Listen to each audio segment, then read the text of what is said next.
kita akan ulas tentang belanjawan 2023 ataupun lebih dikenali sebagai bajet 2023. Banyak orang memberi ulasan, kita pun melihat ulasan-ulasan yang dibuat oleh pakar-pakar ekonomi. Tetapi ramai juga pakar-pakar yang bak kata orang tu tak faham tentang ekonomi tetapi turut mengulas. Jadi banyaklah sebenarnya benda-benda yang baik yang dapat kita garap daripada belanjawan yang dibentangkan oleh Amat Berhormat Perdana Menteri. Dan mungkin malam ni kita boleh bincangkan apa yang kita rasa bagus dan apa yang mungkin boleh ditambah baik. Kita boleh ulas supaya lebih ramai yang faham. Satu bagusnya, saudara, saya nampak belanjawan ini jelas menunjukkan bahawa Datuk Seri Anwar Ibrahim beliau tidak mengambil sikap populis. Kalau kita lihat mungkin kalau sebelum ini banyak apa yang dilaung-laungkan lebih kepada pendekatan yang lebih populis. Namun hari ini kita tengok banyak daripada keputusan yang dibuat lebih kepada menjaga kepentingan negara. Lebih menjaga kepentingan negara. Kalau kita tengok hari ini perubahan yang ketara, geng-geng Perikatan Nasional pula tiba-tiba menjadi populis. Tiba-tiba nak itu diberikan, ini diberikan, sedangkan dulu ketika mereka memerintah, mereka tahu ianya tidak boleh dilaksanakan. Antaranya contohnya tuan-tuan, saya nampak Datuk Seri Anwar Ibrahim begitu risau, takut bebanan kepada rakyat Malaysia. Kita tahu bahawa rakyat Malaysia hari ini begitu terbeban dengan kenaikan harga barang, dengan kadar inflasi yang tinggi, dengan kos sara hidup yang tinggi, dan kemudian dari segi ekonomi pun kita dalam proses pemulihan. Dalam proses pemulihan belum betul-betul dapat, bak kata orang itu, keluar daripada kesan akibat daripada pandemik COVID-19 dan juga lockdown setengah masa yang dilakukan oleh kerajaan Muhyiddin Yassin dulu. Namun kita lihat kerajaan, walaupun kita contohnya lah seperti GST, memang negara ni memerlukan GST, namun alhamdulillah seperti mana yang saya sendiri setuju, GST ni penting bagi negara kerana beza antara GST, contohnya kutipan GST tahun 2017. Kita kutip 44.3 bilion tuan-tuan, berbanding dengan sebelum ni kutipan terakhir SST secara sempurna ialah pada tahun 2014, kita kutip hanya 18 bilion. Perbezaan lebih kurang 26.3 bilion. Maknanya tiap-tiap tahun ni lebih kurang 30 bilion kita hilang kerana perbezaan GST antara 2016 dengan 2017 lebih kurang 3.9 bilion. Jadi tuan-tuan, kita negara memang perlukan GST, namun kerajaan, alhamdulillah, kerajaan begitu bertimbang rasa, walaupun kita perlukan GST sekarang, kerajaan menangguhkan dulu GST kerana kita belum lagi berada dalam keadaan yang kondusif untuk GST itu dilaksanakan. Ini satu benda yang bagi saya sangat bertimbang rasa yang dilakukan oleh kerajaan. Namun ada juga cukai-cukai, bak kata orang tu, cukai untuk barang-barang mewah. Yang ini maknanya dia akan mengikut pendekatan Islam. Pendekatan Islam contohnya macam zakat. Kita ambil daripada orang yang kaya, kita berikan kepada orang yang memerlukan. Ini pendekatan yang Islam ambil. Kita cukai ataupun kita ambil zakat daripada orang kaya, kita berikan kepada orang yang miskin. Jadi mungkin dengan pendekatan ini kita boleh kurangkan bebanan kawan-kawan. Dan kalau kita lihat macam B40 juga, M40 pun sama, M40 sorry, bukan B40, M40.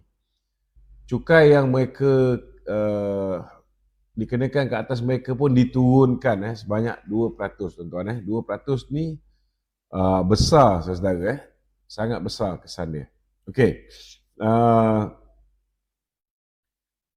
Kalau kita tengok apa lagi yang bagus. Mungkin ada jugalah orang yang merungut kerana mereka mengharapkan KWSP, contohnya, mereka mengharapkan KWSP dapat dikeluarkan.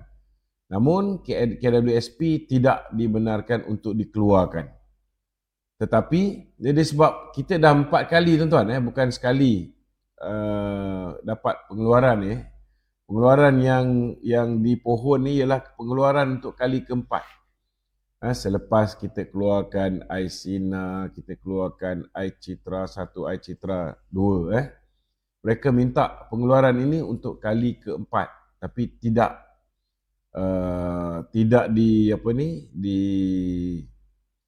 diizinkan oleh kerajaan kerana kita tak nak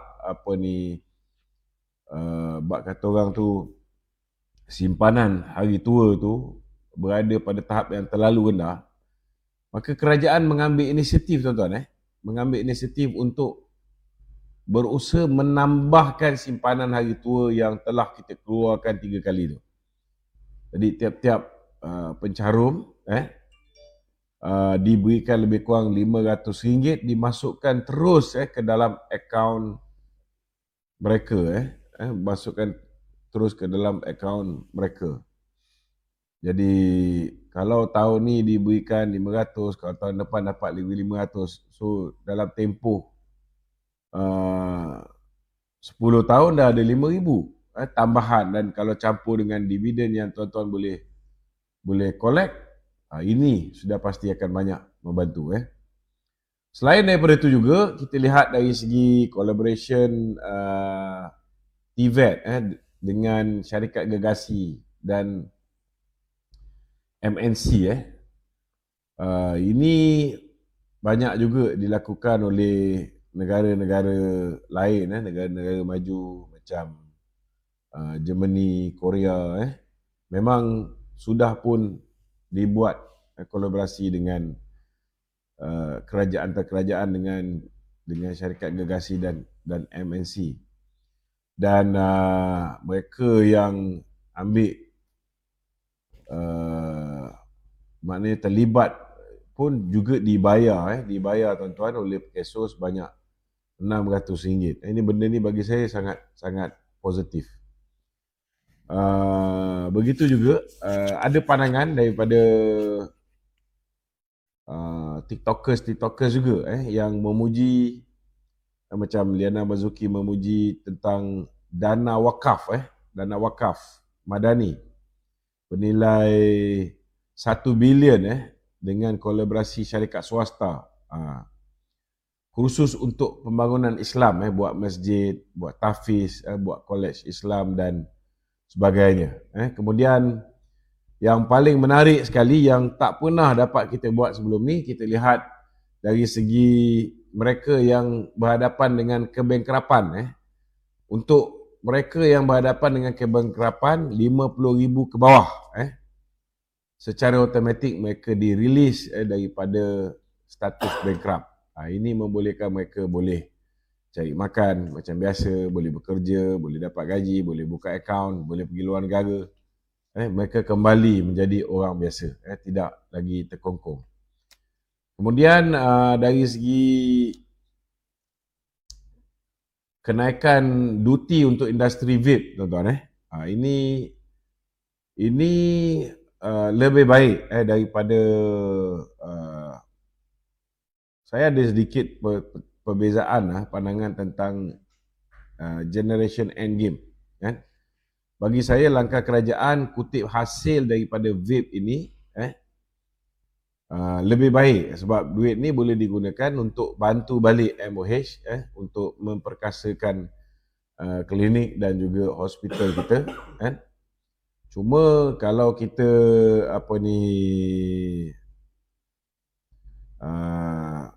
izinkan gig ini diteruskan ataupun generation end game ini diteruskan, ianya sudah pasti akan menyebabkan kalau ikut gig yang dilaksanakan oleh Khairi Jamaluddin dulu, dia nak laksanakan pengharaman rokok pengharaman vape untuk semua yang lahir selepas 2007. Cuma yang kerajaan nak buat ni kita tunggu apa yang nak dilaksanakan oleh kerajaan, bentuk dia macam mana kan. Bagi saya kalau boleh jangan ada sebarang bentuk diskriminasi. Kalau boleh jangan ada sebarang bentuk diskriminasi, kerana kalau yang nak dilaksanakan oleh KJ dulu, sampaikan anak-anak kita yang lahir selepas 2007 kerja dekat tempat yang ada jual rokok, tempat yang ada jual vape pun tak boleh. Jadi driver lori, driver van untuk produk-produk ni pun tak boleh. Memang naya lah kat dia orang ni kan. Kemudian dari segi skim kesihatan madani untuk B40 mereka akan dapat medical card untuk pergi ke klinik swasta dan juga GP. Ini satu benda yang agak bagi saya positif, dan sudah pastilah kaki tangan kerajaan mereka gembira kerana mereka mendapat RM700 bonus untuk hari raya, dan untuk yang pensioner dia dapat RM350. Itu pun ada orang bising. Dia kata takkan kaki tangan kerajaan je dapat, swasta, kami yang swasta tak dapat. Saya pun tak faham macam mana ada rakyat Malaysia masih lagi bertanya soalan ini kepada kerajaan. Tapi bagi yang betul-betul blur ni, saya beritahulah, kaki tangan kerajaan tu dia kerja dengan kerajaan. Jadi untuk bonus ke bantuan Aidilfitri kepada kaki tangan kerajaan, memanglah kerajaan umum. Tapi untuk orang yang kerja dengan KFC ke, kerja dengan McDonald ke, kerja dengan bank ke, kerja dengan swasta, tunggulah majikan kalian yang mengumumkannya. Jadi kalau boleh soalan macam ni, janganlah ditanya lagi. Kenapa kerajaan tak naikkan bonus untuk swasta? Sebenarnya ada bank bagi bonus berbulan-bulan. Ada syarikat swasta bagi 2-3 bulan. Dulu bank ada sampai 7-8 bulan pun pernah, tuan-tuan. Satu benda lagi yang saya rasa sangat bagus, yang sebenarnya kalau dibenarkan keluar KWSP ni, duit yang kerajaan kena belanjakan, tuan-tuan, bukan duit yang kerajaan kena belanja, bukan duit yang kerajaan kena belanja, duit pencarum yang dikeluarkan kalau dibenarkan secara pukal macam dulu, sekali keluar ni, tuan-tuan, 40 bilion. 40 bilion. Benda tu baguslah, dia boleh buat kata orang tu dia macam inject stimulus package, dia akan menyebabkan rakyat ada kuasa membeli yang besar.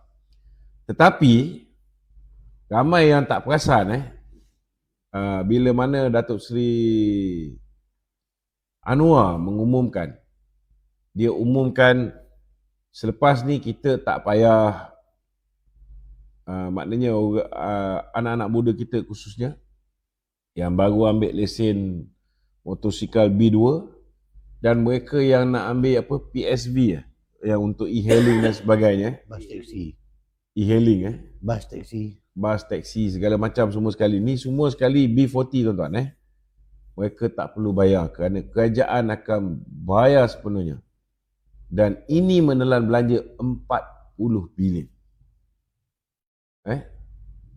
Maknanya, tuan-tuan, kerajaan bukan hanya tadi dah bagi, kalau nak ikutkan yang dia bagi pada e-hailing dan juga kepada buat lesen percuma, itu pun dah sama value dengan mengeluarkan duit KWSP 40 bilion.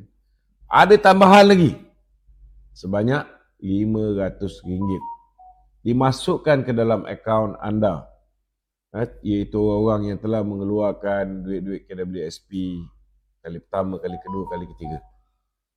So kalau tiap-tiap tahun kita dapat daripada kerajaan melalui kaedah ini, maka tuan-tuan punya simpanan ni akan grow back, akan apa ni bab kata orang tu, banyak balik. Ini satu benda yang saya rasa sangat-sangat baguslah. Kalau Dato' Sri Anwar ambil pendekatan populis, apa yang rakyat nak semua dia bagi, kan?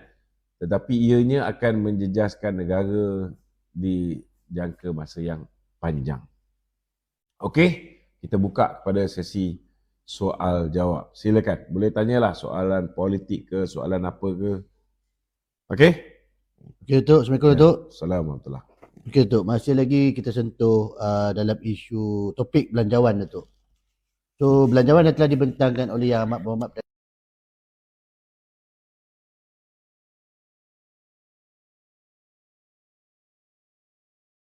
belanjawan yang dibentangkan, is it normal benda tu berlaku every year, almost every year.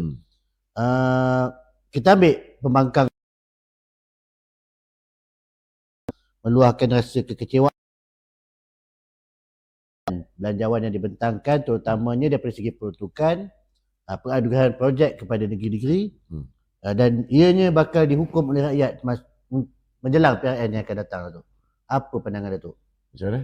Maknanya belanjawan yang bersifat menjaga hati ini dan tidak menyeluruh kepada negeri-negeri terutamanya pembangkang, dan rakyat akan hukum bila PRN akan datang. Itu diorang yang cakap. Itu diorang yang cakap, kan. Sebenarnya saya nak beritahu satu je lah. Kalau kita fikir, ketika mereka memerintah dulu pun, kan, sudah pastilah mereka juga memberikan keutamaan kepada negeri-negeri yang mereka perintah. Kalau negeri-negeri yang kita tak perintah, sudah pastilah ada sedikit kekurangan. Mestilah kita beri keutamaan kepada kita punya fixed deposit. Macam dulu zaman BN kita bagi kelebihan kepada Sabah Sarawak. Contohnya zaman Dato' Najib dulu, bila kita buat jalan luar bandar, Sabah menikmati 25% daripada peruntukan keseluruhan. Sarawak menikmati 25% daripada peruntukan keseluruhan. Yang lagi 50% dikongsi oleh semua negeri di Semenanjung.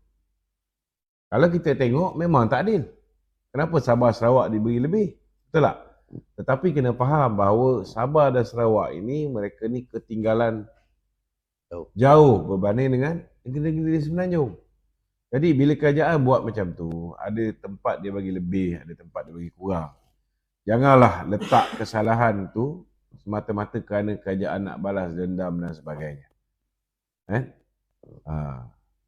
Dulu masa Muhyiddin memerintah pun, begitu jugalah kaedah pentadbiran dia. Bila Mahathir memerintah pun, begitu juga kaedah pentadbiran dia.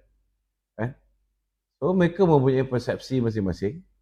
Terutamanya Syahidan Kasim yang kecewa. Dia mengharapkan supaya kerajaan bagi 100,000 kepada calon MP pembangkang. Saya nak tanya dengan Syahidan Kasim, kalau dapat 100,000 boleh buat apa? Apa boleh buat dengan 100,000 pada ahli parlimen? Yang dia sogok tu pun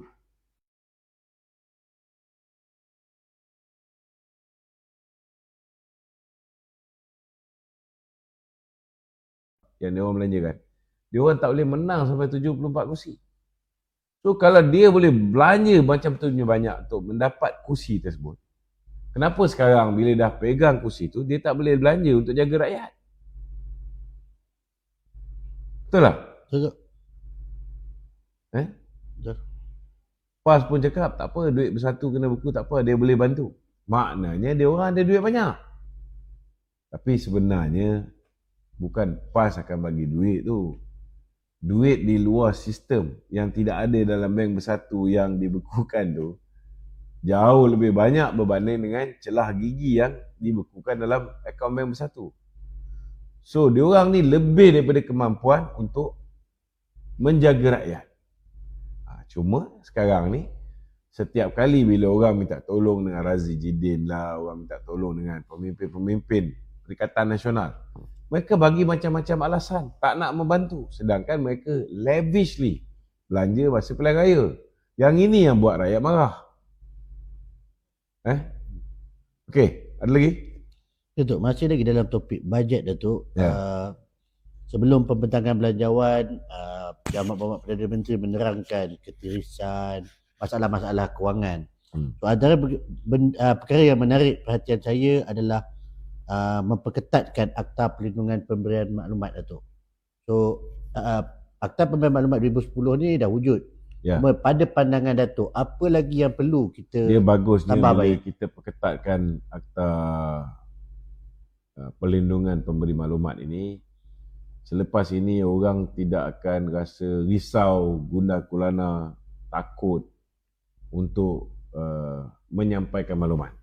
Sama ada whistleblower ni ataupun pemberi maklumat ini memberi maklumat berhubung dengan salah laku, salah guna kuasa, sama ada memberi maklumat tentang rasuah dan sebagainya. Bagi saya benda ni sangat positif lah yang dilakukan oleh kerajaan. Memang kita perlu perketatkan supaya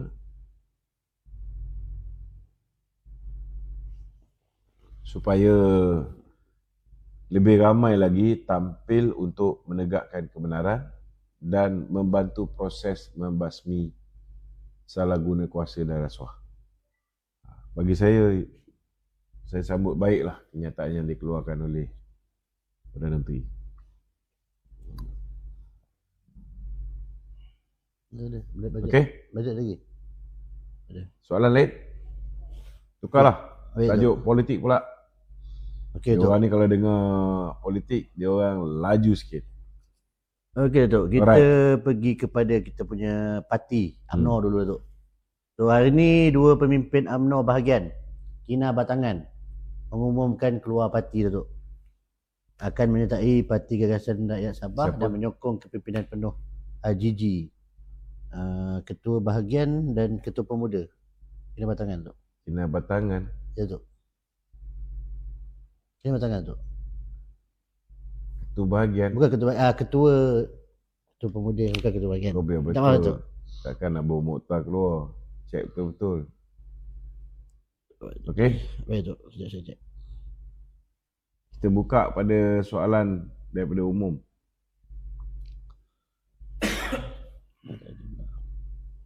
Halo. Assalamualaikum. Waalaikumsalam. Saya ni untuk bajet lah, Datuk. Okey. Okey.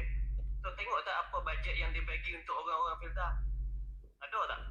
Tak nampak kan? Apa yang menteri-menteri kita bagi tu? Saya rasa macam dah kurang percaya lah kepada pimpinan kita ni, Tok. Ya. Duduk dalam kerajaan. Ya. Tolonglah jaga Datuk bosku dulu, Datuk Seri Najib. Dia jaga kita cukup baik orang-orang filter ni. Ini majoriti Melayu ni, Tok. Okeylah. Ini yang ni. Datuk macam orang PKR, Datuk cakap. Ni. Ini aku nak bahasakan kau ni. Kau sebut nama Najib je, aku dah mula angin dah. Ketika Najib bagi macam-macam, ni brother. Ketika Najib bagi macam-macam kepada, tak dengarlah dulu. Buat ni dengar dulu. Alamak ai. Nak dengar ke tak nak dengar? Tadi kau telefon aku nak dengar. Kan? Halo? Ni. Dia cerita pasal Najib, orang Felda. Dia kata zaman Najib bagi macam-macam. Ni yang kita kadang-kadang rasa nak cakap. Ketika Najib bagi macam-macam pada orang Felda, apa yang orang Felda balas kepada Najib? Apa yang orang Felda balas pada Najib? 54 kawasan parlimen ada Felda. Apa? Kita ditolak tahun 2018 dan baru ni kita tengok rata-rata Felda ini mereka ini telah pun menyokong Perikatan Nasional.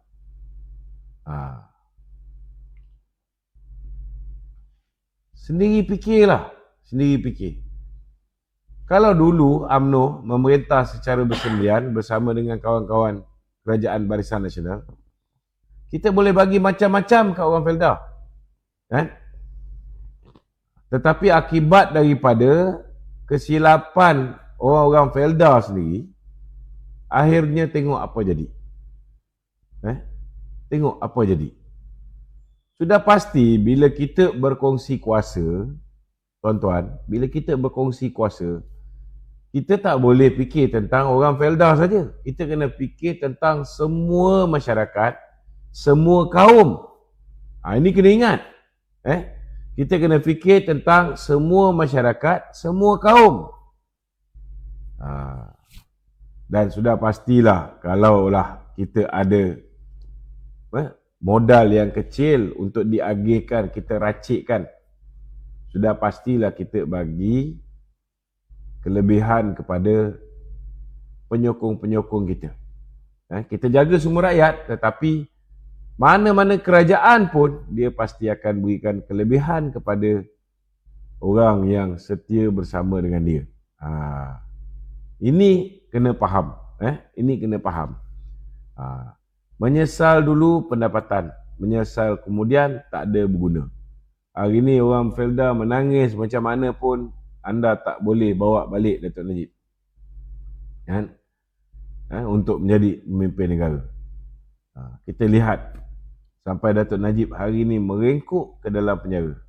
Puncanya akibat daripada silap mengundi tahun 2018. Dan kemudian kita bagi peluang untuk anda betulkan balik kesilapan anda. Tetapi apa yang berlaku? Apa yang berlaku? Mereka mengundi lagi sekali Perikatan Nasional. Sekarang menangis pun tak guna. Menangis pun tak guna. Dah terlambat. Itu je lah saya boleh cakap. Dia silap, dia petik nama Datuk Najib tadi. Itu memang kita memang angin lah. Kerana orang punya pasal lah hari ni Datuk Najib duduk dalam penjara. Lupa apa benda yang dia buat. Setiap tahun bila dekat hari raya, ada je benda yang dia bagi. Macam-macam dia bagi. Macam-macam dia buat pada negara ni. Macam mana kawan-kawan yang duduk kat Felda? Kita tak cakap semua, tetapi sebahagian besar, dan makin besar jumlah mereka tu ketika pilihan raya umum yang baru lepas. Okey. Macam ni Datuk, saya nak tanya lah, kita sebenarnya ada peluang tak untuk nak membebaskan Datuk Seri Najib lah? Sebab memandangkan ini pun Datuk Azalina pun telah menyatakan bahawa kesalahan Hakim Nazlan pun dah betul-betul dah bersalah. Jadi adakah kita ni berpeluang untuk nak membebaskan Datuk Seri Najib secara sah lah, kira secara terus, Datuk? Boleh Datuk terangkan, Datuk? Okey, dia sebenarnya macam gini. Kita kena faham satu je lah. Kalau kita tengok dalam kes Hakim Nazlan ni, memang terang SPRM dah selesai siasat. Dan SPRM mencadangkan supaya Hakim Nazlan didakwa di bawah Seksyen 220 Kanun Kesisaan. Dan bukti tentang salah laku Hakim Nazlan ni bukan hanya dalam kes Datuk Seri Najib SRC International, yang mana dia telah gagal mengisytiharkan konflik kepentingan dia, tetapi ianya juga berlaku dalam kes yang melibatkan OCBC dengan sebuah syarikat swasta. Dia sekali lagi telah gagal untuk mengisytiharkan konflik kepentingan dia. Okey. Jadi apa yang berlaku ialah sekarang ini benda tu stuck dekat Peguam Negara. Kalau Peguam Negara tidak meneruskan pendakwaan ke atas Hakim Nazlan, maka tidak ada satu alasan yang konkret untuk Datuk Seri Najib ni dibebaskan. Kecuali Datuk Seri Najib mendapat pengampunan diraja. Okey. Ramai orang tanya, kenapa tak boleh bebaskan Datuk Seri Najib ni? Okey. Kerajaan boleh bebaskan Datuk Seri Najib. Satu caranya ialah dengan pengampunan diraja. Cuma persoalan Datuk Seri Najib ni sekarang ni, Datuk Seri Najib tak nak dibebaskan melalui pengampunan diraja. Kerana kalau dia dibebaskan melalui pengampunan diraja, maknanya dia, keputusan akhir kes dia ni, dia bersalah. Dan dia dibebaskan selepas dia didapati bersalah, cuma dia mendapat pengampunan. Maknanya bersalah lah dia. So Datuk Seri Najib ni sekarang ni, dia nak supaya dia dapat keadilan, boleh ambil Queen Council tapi tak dibenarkan. Boleh ambil peguam tempatan tapi diberikan masa untuk menelaah dokumen-dokumen, tidak dibenarkan. Kemudian dari segi apa nama?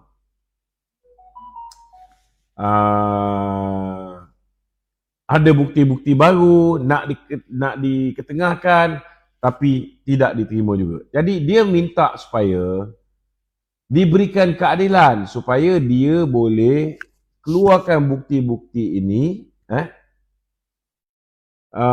di dalam mahkamah dan dia menang kes dia di mahkamah. Itu yang bak kata orang tu sukar, kerana selagi Peguam Negara tidak dakwa Nazlan ini, maka Datuk Seri Najib tidak boleh dibicarakan semula di hadapan seorang hakim yang adil dan saksama yang tidak mempunyai conflict of interest. Ini. Tapi peluang tu masih ada. Kalau misalnya katalah semakan kehakiman ni, Datuk Seri Najib kalah.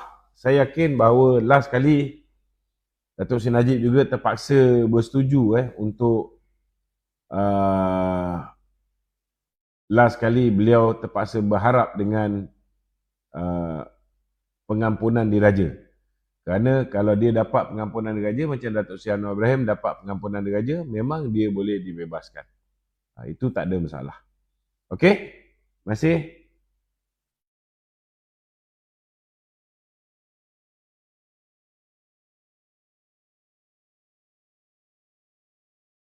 Hello Mackie. Yes Mackie. Assalamualaikum Datuk. Waalaikumsalam. Okey, saya ada satu soalan Datuk. Okey. Kalau pandangan Datuk sekarang Ya. dengan senario kita punya politik ni, Okey. ada tak peluang UMNO nak memerintah secara solo ataupun lepas ni kita akan membentuk kerajaan secara gabungan juga tu, seperti yang macam Bersatu buat dengan Ya. PAS, ataupun kita tetap Saya rasa saya punya pandangan lah untuk setidak-tidaknya untuk pilihan raya umum ke-16 nanti, nampak gayanya memang kita akan masuk pilihan raya secara gabungan. Maknanya kita terpaksa agih kursi dengan PKR, terpaksa agih kursi dengan DAP, dengan Amanah. Sebab kita punya prestasi yang lepas tu terlalu teruk, 26 kursi saja. Jadi untuk kita bangkit ini, ya. agak umbi macam kami ni kan, Ya, nak nampak jual UMNO ni kan macam mana, ya. Barisan Nasional ni kan. Jadi kita Ya. yalah, kita ada sefahaman lah dengan parti-parti lain kan. Ya, betul. Kalau tak, Buat masa ni, dua benda kena berjalan serentak. Pertama sekali, pengukuhan kerjasama dengan Pakatan Harapan perlu diperkemaskan. Nombor dua, dari segi memperkukuhkan kedudukan UMNO dan Barisan Nasional pun kena dibuat. Tidak bererti dalam satu-satu kawasan parlimen itu, kalau dulu PKR bertanding, ianya tetap akan berterusan PKR bertanding. Tak semestinya. Kalau misalnya di kawasan parlimen tu UMNO perform lebih baik daripada ahli parlimen PKR sedia ada, mungkin keadaan boleh berubah. Okay? Sama juga di kawasan-kawasan yang UMNO hari ini menjadi wakil rakyat. Kalau misalnya wakil rakyat UMNO ni tidak perform, tidak jaga rakyat, kita sekarang ni berada dalam kerajaan.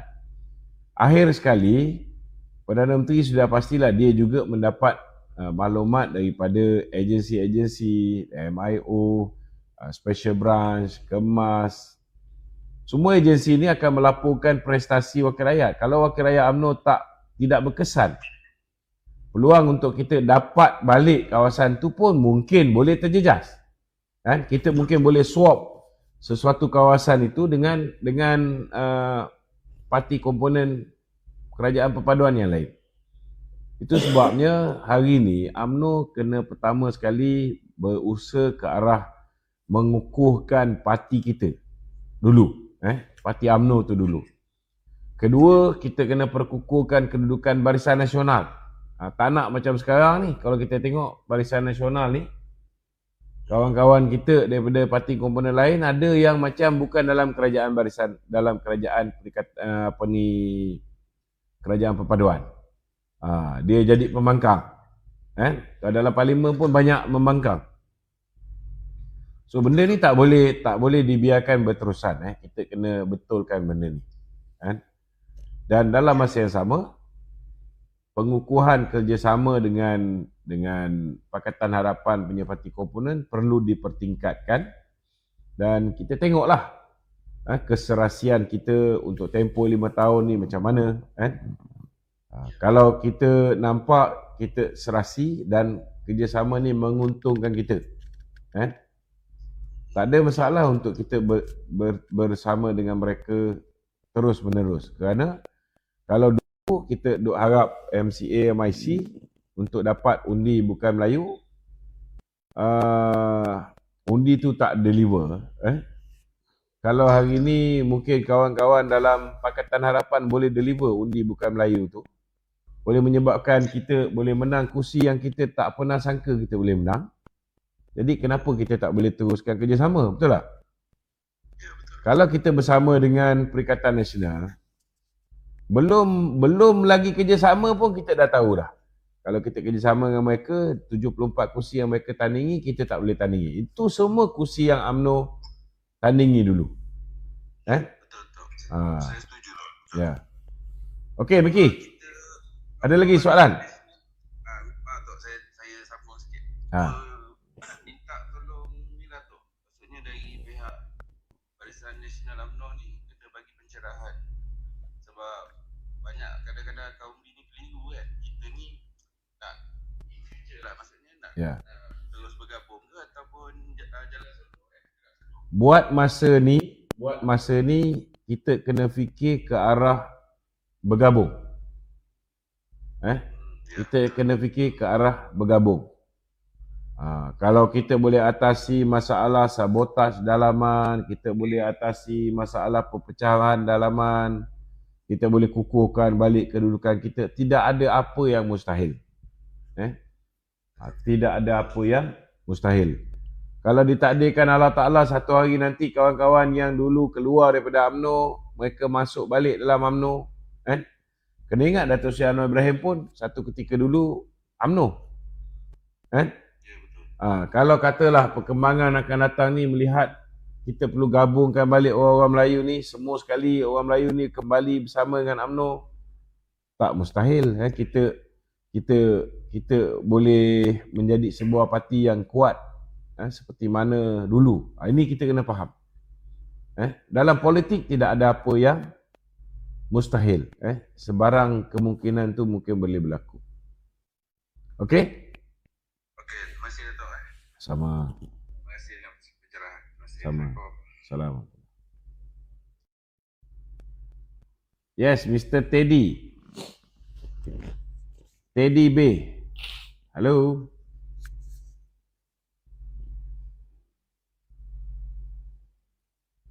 Hello. Ada soalan? Ya, tu. Mr. Martin. Ya, Dato' Luqman. Ya, saya. Okey, selamat malam. Malam. Ya, saya dari Sarawak. Okey. Okey, jadi yang pertama saya nak ucapkan selamat maju jaya lah kepada Datuk Terima kasih. UMNO. Ya. Okey, dari soalan saya ni ialah tentang saya dengar kenyataan seorang pemimpin kerajaan di pihak kerajaan. Okey. Dia kata untuk peruntukan belanjawan 2023 ni, Okey. subsidi dikurangkan sebanyak 6 bilion berbanding dengan tahun sebelumnya lah. Jadi Betul dah kita tengok. mana yang 6 Datuk bilion dengan Rais. sama ada Datuk ada perinciannya ataupun sudah Maknanya 6 bilion dikurangkan. Ke mana pergi duit 6 bilion tu? Maksud dia? Ya. Okey. Bagaimana duit 6 bilion tu lah Okey. disalurkan di mana. Okey. Yang keduanya, bagaimana dengan program untuk tentang harga yang di pedalaman tu. Macam mana kawalan harga bukan untuk menyeimbangkan harga untuk kawasan pedalaman. Sejauh mana ke program itu berjalan untuk tahun ini. Itu saja. Okey. Terima kasih. Okey, kita kena faham kita saya tutup dulu ni. Bila kita dapat kutipan hasil sama ada melalui jualan, melalui cukai pendapatan, cukai langsung, cukai tak langsung, duit itu semua masuk ke dalam kantung pembendaraan negara. Duit tu dimasukkan dalam kantung pembendaraan negara. Untuk belanja duit ini, kerajaan perlu bentangkan di parlimen dalam bentuk belanjawan. Okey, dalam bentuk belanjawan. Kalau dulu kita, contohnya lah, kita nilai subsidi kita, katalah 80 bilion. Kali ni kita potong, tadi dia cakap berapa? Kurang 6 bilion. Maknanya 80 tolak 6 ada lebih kurang dalam 74 bilion. Okey. Kemana pergi duit yang 6 bilion tu? Okey, maksud dia, duit tu tak pergi mana-mana. Cuma kalau dulu kita peruntukkan untuk subsidi 80 bilion, kali ni kita cuma peruntukkan 74 bilion. Maknanya, kerajaan tak belanjakan ekstra 6 bilion tu. Ini kena faham. Duit tu masih lagi berada di dalam kantung pembendaraan negara. Dan bukan maknanya bila bentang belanjawan tu, duit tu terus dah ada dalam kantung. Sebenarnya setiap bulan ni tuan-tuan, kita collect duit daripada kutipan cukai SST, cukai jualan. Kita collect duit melalui kutipan cukai pendapatan. Duit ini masuk dalam kantung pembendaraan dan setiap bulan ni ianya diluluskan untuk pembayaran.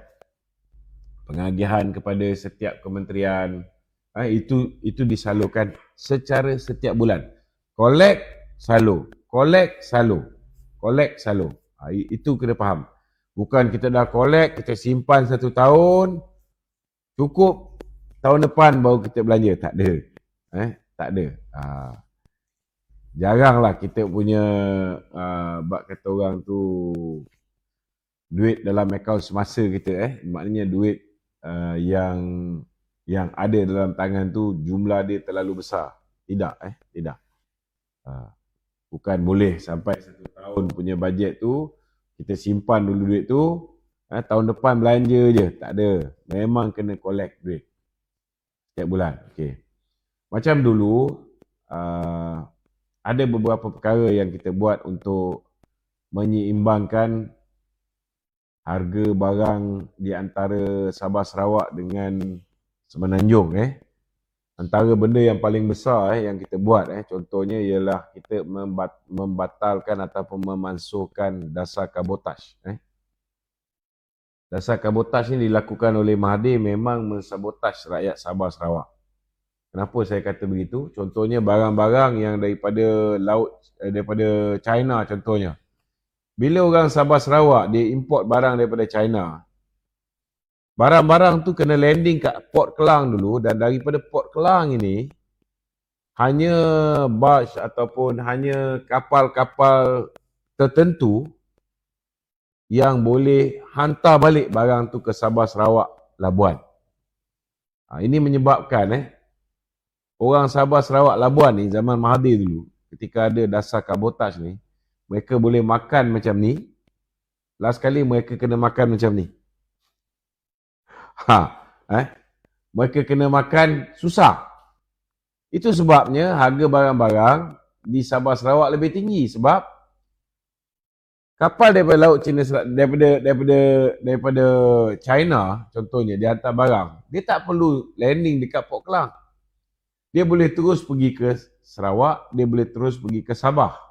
Kan? Tetapi apa yang Mahathir buat dulu, dia laksanakan dasar kabotaj. Kapal itu mesti landing di Port Klang dulu. Jadi dah lah kena bayar daripada, kalau dia lalu dia singgah terus pergi ke Sabah, Sarawak, Labuan, kos dia lebih jimat kalau kapal tu daripada China. Tapi mereka kena tanggung kos untuk teruskan perjalanan ke Port Klang dan kos tambahan daripada Port Klang patah balik pergi ke Sabah, Sarawak, Labuan. Ini menyebabkan harga barang-barang di Sabah, Sarawak, Labuan lebih tinggi berbanding Semenanjung. Ini pertama. Kedua, dari segi pengangkutan daripada satu daerah ke satu daerah di Sabah, Sarawak, Labuan. Nak hantar barang, contohnya 1 tong gas. Kalau kat Semenanjung ni mungkin nilai dia RM26, 7 sen, RM27, 3 sen. Paling tinggi pun boleh pergi sampai RM30 lah. Tapi kalau nak hantar ke pedalaman di Sabah, Sarawak ni, ada setengah tempat tu pergi jalan raya sekat jalan, lepas tu kena angkut, naik bot, jalan masuk pedalaman, sampai kat lokasi kena upah orang lagi, punggah balik naik beca roda 3, masuk lagi dalam, itu yang sampai 1 tong gas menjadi RM80. Jadi ada 2 benda yang dulu kita buat untuk mengatasi masalah harga barang di Sabah, Sarawak ni lebih tinggi berbanding Semenanjung. Pertama, kita ada bagi subsidi. Kita bagi subsidi dalam bentuk barge ataupun kapal-kapal yang menghantar barang pergi ke Sabah, Sarawak. Ada kerajaan bagi subsidi dulu. Yang kedua, kerajaan bagi subsidi untuk kedai rakyat satu Malaysia. Macam sekarang ni, kerajaan menyediakan menu rahmah. Dan ada juga peruntukan yang Datuk Seri Anwar Ibrahim semalam umumkan. Kita bagi subsidi juga untuk memperkasakan inisiatif menu rahmah ni. Macam dulu kita ada kedai rakyat satu Malaysia. Jadi nak pastikan kedai rakyat satu Malaysia di Semenanjung jual barang sama, pun sama juga, kita subsidi. Tetapi untuk long term, bagi memastikan bahawa barang nak dihantar ni tak menelankan kos pengangkutan yang tinggi, itu yang Datuk Seri Najib dulu memulakan inisiatif Pan Borneo Highway. Kerana kalau barang-barang ini boleh dihantar naik lori all the way, maka kita tak mustahil untuk harga barang di Sabah, Sarawak satu hari nanti sama dengan harga barang di Semenanjung. Itu inisiatif yang dibuat. Pan Borneo Highway ialah sebuah highway yang tidak ada tol sama sekali, tuan-tuan. Ini yang kita nak buat untuk rakyat Sabah dan Sarawak. Saya harap itu menjawablah kawan kita tadi. Okey, ada soalan daripada sini? Ada soalan daripada netizen tu. Ya. Ada golongan Ismi. intelektual untuk menyumbang kepakaran dalam UMNO. Ya. Tapi berstatuskan kesyarat awam, membuatkan ianya sebagai satu kekangan. Ada tak jalan untuk mengatasi masalah ini? Saya bersetujulah tentang pegawai-pegawai kelas A ni. Tak sepatutnya ada sebarang halangan untuk mereka berkecimpung dalam politik. Kerana satu kelemahan Tun Dr. Mahathir ni, Bila dia jadi Presiden UMNO dulu, dia memperkenalkan satu dasar di mana pegawai kelas A tidak dibenarkan untuk berkecimpung dalam politik. Dan ini menyebabkan pegawai kumpulan A, pengurusi TNB tak boleh, masa dulu TNB cikgu-cikgu. Jadi orang yang ada idealisme ni kebanyakan cikgu-cikgu, guru-guru, lecturer-lecturer, pensyarah-pensyarah. Mereka ni ada idealisme. Orang ni lah yang selama hari ni mengukuhkan kedudukan UMNO. Tetapi bila dulu Mahathir tak izinkan kumpulan kelas A ni untuk terlibat dengan jawatan penting dalam politik, maka akhirnya ianya membuka ruang kepada tokoh-tokoh korporat untuk menguasai parti. Dan tokoh-tokoh korporat bila dia menguasai parti, dia beli jawatan dalam parti lah, senang cerita. Kan? Dan setiap apa yang dia laburkan, dia mengharapkan return of investment. Dan ini juga antara perkara yang menyebabkan satu ketika dahulu UMNO dicemari dengan budaya politik wang, UMNO dicemari dengan gejala rasuah. Kan? Ini punca kerana apa yang Mahathir buat dulu. Jadi bagi saya lah, kalau kita dah tahu benda ni tak baik, kan? Sudah pastilah kalau saya ada peluang untuk bangkitkan benda ni, kita akan bangkitkan supaya benarkan kumpulan A ni ataupun golongan profesional ni terlibat secara aktif dalam parti. Tak ada sebab kenapa mereka ni tak boleh kita libatkan. Okey, kita ada Ismi. Okey, Ismi. Assalamualaikum. Ismi Rakyat. Waalaikumsalam. Apa khabar? Calon naib ketua bahagian Naib ketua bahagian Lumut Halo?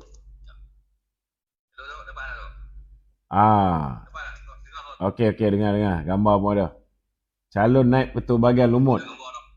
Saya ada 2 orang kawan yang bertanding di Lumut ni. Satu Ismi Rakyat, naib ketua bahagian. Seorang lagi saudara Uzian. Saudara Uzian, dia pun akan bertanding ahli jawatan kuasa bahagian Lumut. Dan jangan lupa Dr. Zamri Kadir, kita punya calon naib presiden kita juga akan bertanding dalam dia mempertahankan jawatan ketua bahagian di Lumut juga. Okey. Ya lo. Silakan. Lepas dia tu kan, dengar pun Datuk tadi ketua bahagian ni. Ya. Kau yang risang lah kan. Itu kejutan juga lah. Untuk kita pemain media sosial ni. Kita dah umur dah 50 dah. Rahmat. Ya. Dan saya amat berharap lah para pilihan UMNO memberi sokongan yang padu lah pada tu. Bagi Amin. fighter ada dalam MPT. Amin. Dan kalau Datuk menang bahagian di mana tu? Seri Gading. Seri Gading. Seri Gading ni ingat seorang fighter yang hebat lah. Orang kata kebui tak puk lah. Okey. Fighter lah. Saya pun takut kalau tengok. InsyaAllah. Terus saya kalau masuk mahkamah tak ada kopi lah. Okey. Ada soalan Ismi? Ada pandangan ke, soalan ke? Mi. Itulah berkenaan dengan Dewan. Sekarang ni kita kena pertingkatkan kita punya gerakan dalam TikTok ni. Sebab TikTok ni, ini kita tak menguasai geng-geng Perikatan Nasional. Kalau kau tengok kat komen ni yang banyak komen ni Perikatan Nasional. Kalau Facebook tu yang banyak komen ni BN PH kan, okey lagi. So kita kena banyakkan berinteraksi dalam TikTok ni, kerana selama hari ni mungkin kawan-kawan kita ni kurang menggunakan TikTok ni, menyebabkan TikTok ni dah dikuasai oleh geng-geng PN. Dan dia orang pun boleh tahan dia orang duit banyak, dia orang tabur untuk TikTokers ni untuk cakap bagi pihak dia orang. Betul tu. Memang kat TikTok kita ketinggalan. Ya. Betul, orang betul. muda, dia dapatkan maklumat politik daripada TikTok. Betul. Untuk golongan dengan usia tua, dia banyakkan Facebook. Jadi TikTok ni dikuasai oleh orang muda lah. Ya. Bila PN kan, dia mengutamakan TikTok, itu yang kita kehilangan undi orang muda lah di Ya. raya ke-15. Betul, betul. Jadi kalau ikut ucap biasa Presiden dekat baru-baru ni, Presiden memang minta ahli tu buat live hari-hari. Ya. Betul. So insyaAllah lah kita akan sambut lah saranan Presiden. Kita buat live hari-hari. Itu sebab sekarang ni saya berada di kawasan ni, dekat Seri Gading. Tapi kita teruskan juga. Para perwakilan UMNO di rakyat Seri Gading memberi sokongan yang padu kepada Datuk Ramadan. Rugi kalau kita tak angkat seorang ketua bahagian yang fighter, yang berani membela parti dan track record walau dipecat sebelum ni, beliau tetap setia pada parti dan akhirnya jawatan beliau dikembalikan, melayakkan beliau untuk kembali bertanding dalam UMNO. Alhamdulillah. Okey, Alhamdulillah. Okey Mi, terima kasih Mi. Okey, selamat. Assalamualaikum. Waalaikumsalam. Okey, ada soalan sini. Ada. Studio.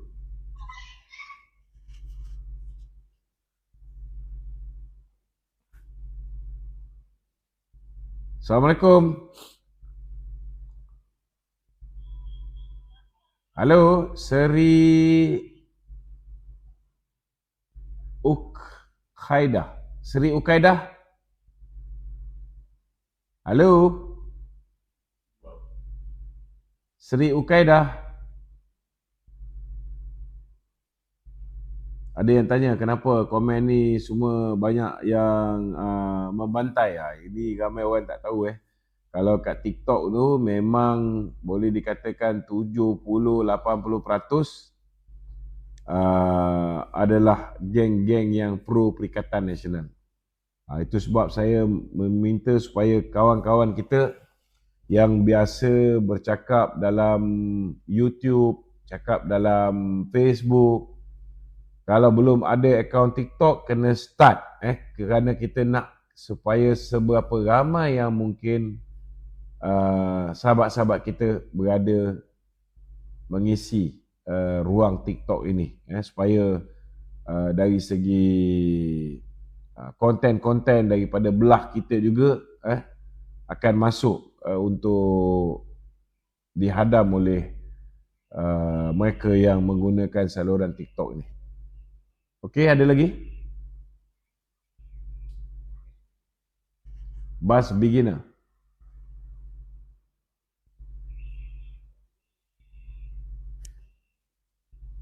Ada lagi? Soalan dia? Dia bagi saya tadi. Waalaikumsalam. Ya. Saya Najmi dari Sumbai. Okey Najmi. Okey. Soalan saya untuk pemilihan Agung UMNO ni, Okey. katalah Mian Dayang lah. Hmm. Katalah Vice President tu semua orang yang satu tim lah. Okey. Untuk MKT tu, saya boleh anggap katalah dia orang satu tim tu 70% dia orang kuasa. Okey. Adakah akan apa macam sweep? Dia akan suruh presiden dengan di mana presiden letak jawatan. Ya. Boleh? Boleh. Kalau misalnya ahli Majlis Kerja Tertinggi UMNO 49 orang semua sekali ahli Majlis Kerja Tertinggi UMNO 49 orang.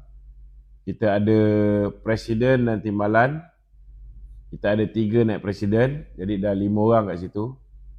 Kemudian kita ada Setiausaha Agung, kita ada Bendahari Agung, kita ada ketua perangan. Dah 8 orang. Kita ada ketua wanita, kita ada ketua pemuda, kita ada ketua puteri. Dah 11 orang.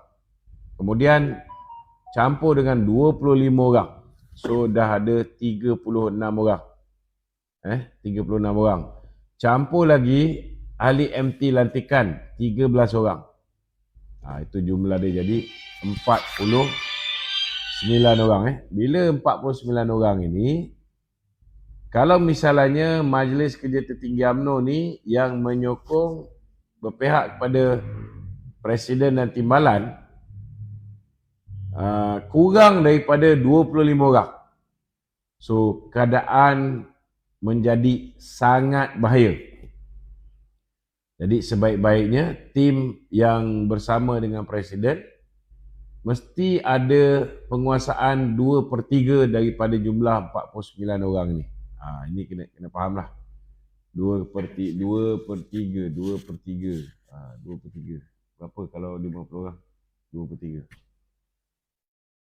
36 orang macam tu lah.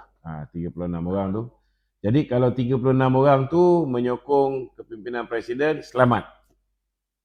Kalau ngam-ngam 25, 26, 27, maknanya setiap kali mesyuarat MT, semua tim yang menyokong Presiden kena hadir.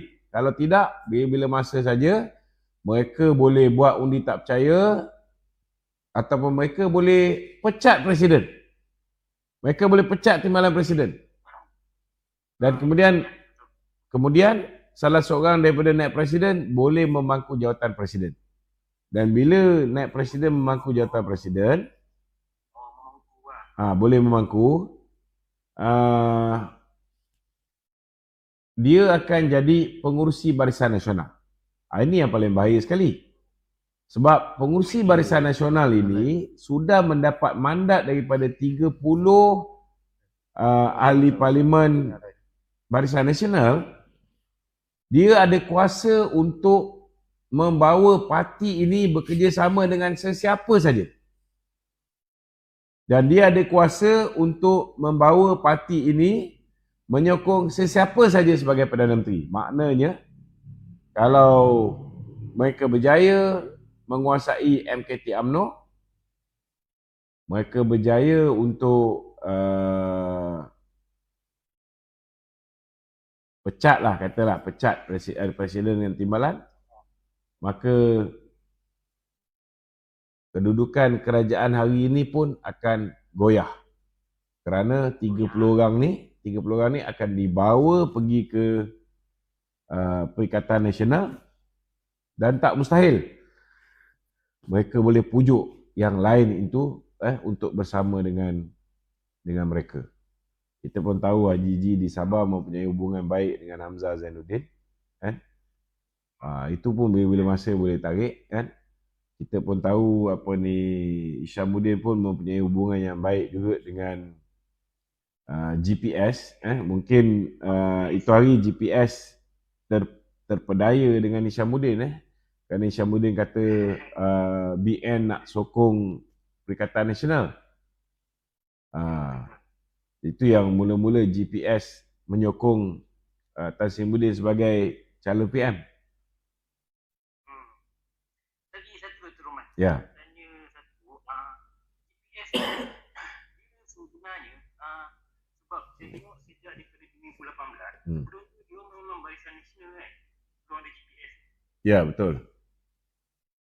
Maknanya start daripada 2018 tu dia dah jadi macam dia tak bersama dengan kita lah. Tapi Ya. dia decide tu mangkap. Ya, kita kena faham lah, bila kita kuat, orang akan bersama dengan kita. So, bila kita kalah di pusat, kan? Dan pada ketika itu sentimen Sabah for Sabahan, Sarawak for Sarawakian.